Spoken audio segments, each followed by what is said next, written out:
Hi friends. Face బాగా ట్యాన్గా ఉందా? అయితే అప్పటికప్పుడు ఫేస్ ట్యాన్ తీసేయాలంటే ఫేస్కు ఈ సెటప్ ఫైల్ క్లీన్జర్ సూపర్గా పనిచేస్తుంది.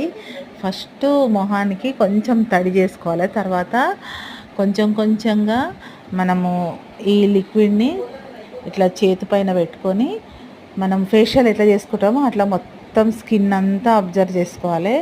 అట్లా మొత్తం ఒక 2 మినిట్స్ వరకు బాగా చేసుకొని, ఇక్కడ మనం ఏం చేయాలంటే కడుక్కోవద్దు, వాటర్ తోటి అస్సలు కడుక్కోవద్దు. ఒక క్లాత్ తోటి నీట్గా తుడిచేసుకొని క్లీన్ చేసుకోవాలి. అసలు ఇట్లా క్లాత్ తోటి క్లీన్ చేస్తుంటే మొత్తం మురికి అంతా పోతుంది. తర్వాత మాయిశ్చరైజర్ పెట్టుకోవాలి. మొహం చాలా నీట్గా అవుతుంది.